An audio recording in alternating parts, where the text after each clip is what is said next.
Islam and the Environment. 10. Hope for the Future. What we can learn and apply today. In an age of despair over ecological collapse, climate change, and environmental degradation, many are searching for hope. Not naive optimism, but meaningful frameworks rooted in justice, balance, and long-term stewardship. Islam provides such a framework, not only a vision of harmony with nature, but a clear path forward rooted in timeless divine principles. From divine law to daily action. What sets Islam apart in addressing environmental issues is that it does not separate ethics from law or spirituality from action. The preservation of nature is not an optional moral preference. It is a religious duty. This duty is tied to our role as khilafah, vicegerents, bound by amanah, trust, and regulated by a divine system that encompasses every sphere of life. The Islamic worldview teaches us that environmental degradation is not just a scientific or economic failure. It is a spiritual and ethical crisis. Greed, extravagance, and heedlessness lead to imbalance, fasad, in the land and sea. Corruption has appeared throughout the land and sea by what the hands of people have earned, so he may let them taste part of the consequence of what they have done, that perhaps they will return to righteousness. Quran 30:41. The path forward begins with returning to awareness, to repentance, to responsibility. Reviving forgotten sunnah.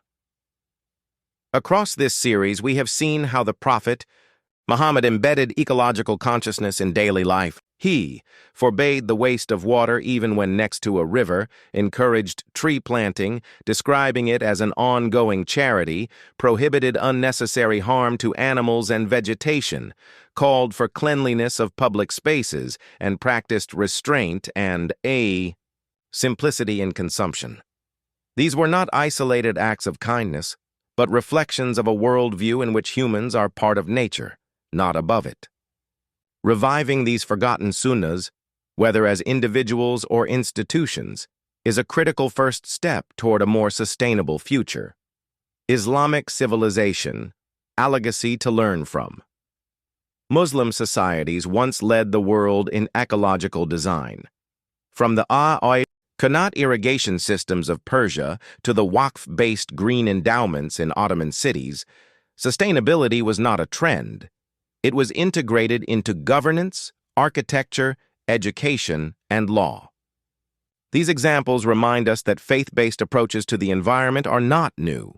They are part of our history, waiting to be rediscovered. Beyond individual action, systemic change. Islam doesn't reduce change to individual lifestyle choices.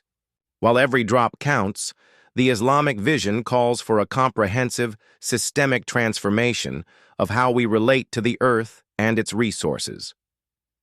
This includes just economic systems that curb exploitation and overconsumption, political governance that protects public goods and natural resources, legal frameworks that penalize harm and reward conservation, educational curricula that instill awe, ethics, and responsibility toward creation.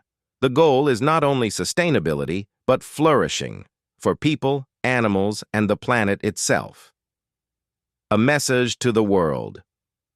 To the Muslim world, it is time to reclaim this ethical legacy, not as slogans, but as policies, projects, and personal habits. To the global community, Islam offers a profound and actionable environmental ethic that resonates with shared values of justice, stewardship, and care for the earth. The Quran reminds us, "And do not walk upon the earth exultantly. Indeed, you will never tear the earth apart, and you will never reach the mountains in height." Quran 17-37. This humility is the beginning of hope. Conclusion. The seed is already in the soil. Hope, in the Islamic tradition, is not passive. It is tied to action, grounded in tawakkul, trust in God, and nourished by certainty that doing what is right will always bear fruit, even if unseen in our lifetime. The crisis we face is not only environmental, it is moral, and the solution is not only technological, it is spiritual. Islamic teachings on the environment are not relics of the past. They are blueprints for the future, offering guidance, structure, and meaning for a world in need of both healing and purpose. So let us plant the seed, revive the sunnah, and walk gently upon the earth, as those who know they are being watched by the one who created it all.